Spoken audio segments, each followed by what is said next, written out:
Please forgive me for what I just said. It's really Japanese. Love it. You're doing your best. Thank you so much for No, you're always quite welcome. sharing. And everybody likes the part where you translated. Do you remember the last part in Ikigai where we had to speak different languages and I asked you to translate a few words and to say them in Oh, Japanese? yes, yes, yes. Yeah, and you talked about the sentence structure in Japanese, and It's everybody there it's appreciated completely that. reversed. Yeah. It Really? is just Okay. Arabic. Yeah, yeah. Okay. So Jose, Kaizen. Okay, so since you're bilingual and let me say by nature, you came across this word, even at least once while living in Japan. Have you Sure. heard like someone using the word Kaizen in Japan? Oh, Or often is it it's a just very normal word in Japanese. uh-huh. Kaizen suru, kyo, kyo, kyo, あなたの家はね、もう最近改善しましたよね、と。So you use it all the time. It's a normal word. It's basically means improve. So in the Yes. same way that you would use the word improve very much off the cuff in English or French, Mhm. then you would use it in Japanese. Can we use it as a verb? So can we say to Kaizen in Japanese or no? Is it a noun? The neat thing about Japanese is that just about every noun can be used as a verb. You basically just say something. You say something something suru. Suru means do. It's the verb for do. So Okay. if you wanted to say play tennis, you would say tennis wo suru. Wo is a particle that connects the noun to the verb. And sometimes you need it, sometimes you don't. And probably with kaizen suru, you don't need the particle, but you would just say to improve. You could also say jotatsu, but jotatsu has a different meaning. But yeah, you could say to kaizen if you wanted to, which Yes, which that's sounds so interesting. weird in English, but yeah, I guess that's how you would translate it into from Japanese. I kind of started the neologism to this. I started to use this word with my podcast is once I reached out to you, so and with the smart goals sheet, and I used it like how to Kaizen through the Kaizen podcast. Yeah. Did you think about, Jose, one of your future goals, or do you have them already ready, let's say? Um, Eh, I do have future goals. I don't know if I'm as honorably if I'm as honorably as much of a model in terms of a kaizen as your other guests will be, because I'm just by nature a very lazy person, and I generally just sort of luck out with the things that I do. I work for my goals, and I think they they come to me in time, but maybe I would be able to put them in hand if I actually was a little bit more strict with myself and I set schedules and I thought more about how to continually give myself feedback. But to be honest with you, I'm not of that personality. In what I am, I think, good at overall is that I'm fairly flexible, mhm. especially when it comes to, if something doesn't work out, I will find another way around.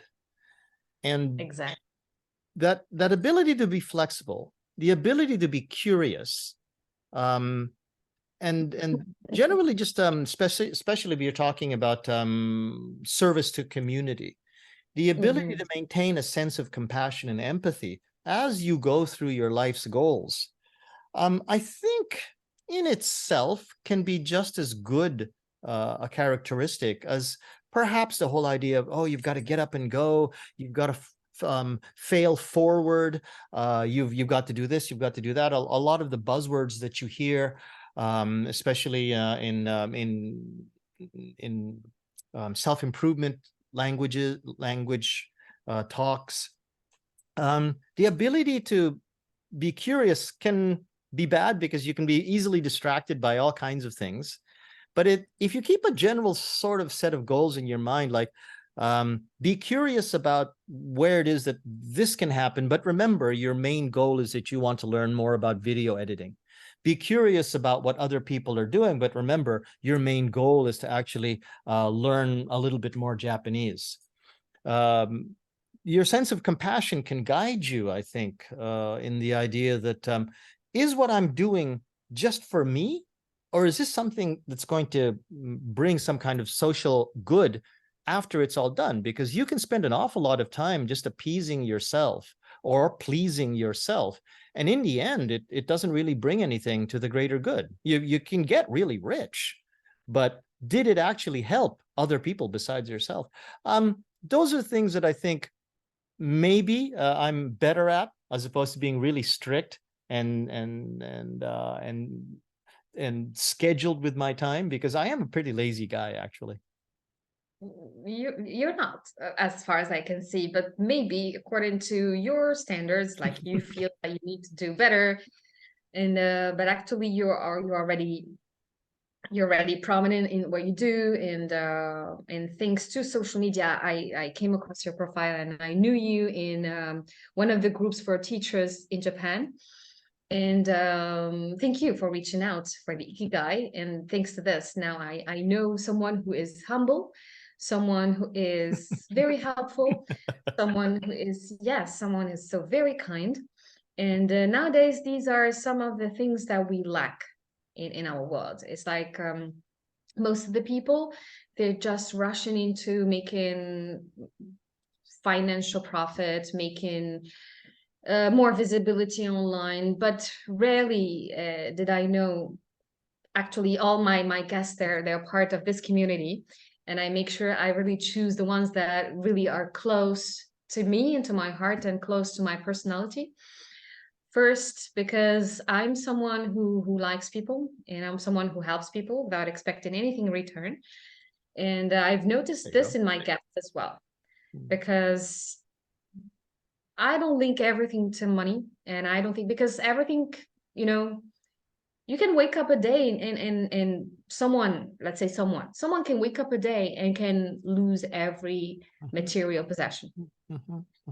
It's not something we can rely on. What I believe is I rely on my skills, I rely on my character, I rely on what I know. Something people can take away from me. It's like whatever you just put me in, whatever context, I'll be able to kind of to survive. And I think So that's a really important point. You can read all you want about you have to do this and you have to do that and you have to do that, but I think there isn't enough. It doesn't seem like there isn't enough, or that it doesn't seem like there is enough attention paid and advice given to the idea about, well, but if you fail, this is how it's going to feel. If you stumble, this is where you're going to stumble. And when you get back up, you might be injured. You're going to have a bruise on your knee and stuff. And all of these things are things that you're going to have to repair about yourself so that you can be resilient enough to get up and to keep moving forward. Exactly. The idea of resiliency, I think, is something that should be fostered more alongside all of the other things that we talk about when it comes to improving yourself. So that you're going to fail at some point. No one is 100% successful. But what do you do when you do fail? Feel better. So is what I do is, like, for example, I learned a lesson and I avoid that mistake for next time. I just feel better instead of succeeding. So until, like, I see success like as ongoing, we can't say that what is success? It's everyone has his own definition to success. As you said, resilience is key. I talked to you in a while about my last decision I took, professionally speaking, and it was to start my own independent career. So I resigned from the previous job position. And while driving back home, I was asking myself a question. So, Yusra, you're an English teacher, you're qualified, you have an MA, you have a CELTA, you have everything related to that. You've taken a lot of certifications in on-person workshops and lessons. What are the set of skills that can enable you to be independent in the next 6 months? And it was a really real moment to myself. It's like I always evaluate what I do, and I always talk to myself in a very, very blunt and direct way. It's like, how can I survive in that particular sense? How can I do in that particular situation? And the idea of the podcast, so it's kind of got refreshed because I started this in 2020 with the COVID, and I was at that time looking for a job at the same time. So in order to not survive, but in order to feel supported, I joined a lot of professional networks, PLNs, to learn new things, and I started my podcast. It's like I gave myself a voice, and I gave a voice to my colleagues at the same time. So resilience, I think, as we said, is just how to rebound, but let's say how to fail, but in a better way, how to survive regardless of the situation. And it's you and the world. It's like you, sometimes it's like in a journey, it's Jose and Jose. Sometimes it's like Jose and that outer world. It's like Jose can live now in Japan, and maybe after 5 years, Jose decides to go back to Canada. Who knows what is next? So it's like see yourself, and I see myself like as a work in progress. It's like it's not really achieving the best version of yourself, let's say, at a particular moment, but you are always already at that particular moment your best version of yourself. Being lazy or not lazy, you're being kind to yourself. I call it being lazy, being kind to myself. Sometimes I don't want to take a challenge because simply I'm too tired, or if I want to write an article, but just segment my let's say I just set a deadline to myself, and I segment the tasks into achievable goals.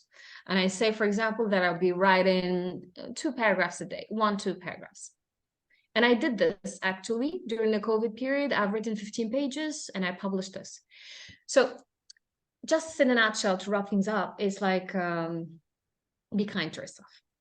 You're not lazy, I'll say.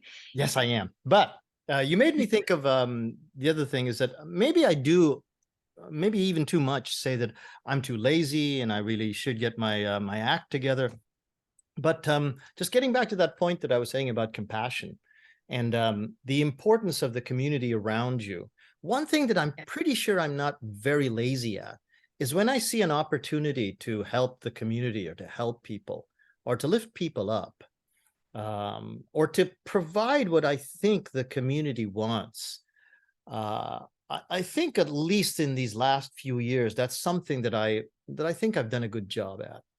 And I think a lot of people don't, when they think of improvement or self-improvement, they think of that as being something that's very much within a closed sphere, something that's only maybe about half a meter around them. But in reality, there's so much more that you can do for yourself if you start thinking less about yourself and you start thinking more about others and you start thinking more about the community. And that's where I think I am not lazy. And maybe that's why you think, oh no, Jose, you couldn't possibly be lazy. You do all of this stuff. And that contradicts what I said, because I'm lazy about myself, but I'm not lazy about where it is that I think I can have an effect on others. And I think that's something that maybe more people should consider as being as important. What have you done for other people? Because if you're still only thinking about yourself, as I said before, that might not come to the same fruition as if you thought about the world, the greater world around you. But the fact that you are conscious about yourself being lazy is in itself, you're setting a challenge to yourself. It's like not everyone recognizes and knows if they're being lazy or not. They just act the way they are, and they don't even know if it's that what is supposed to be done. But the fact of evaluating oneself and knowing that you can do better, and if you put more effort, you can achieve better results. That's in a sense, in the way, it's like being aware of that. You're aware of that.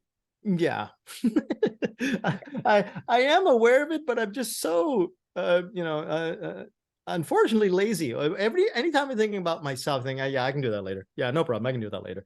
But it would take an effect sometimes on my lesson planning.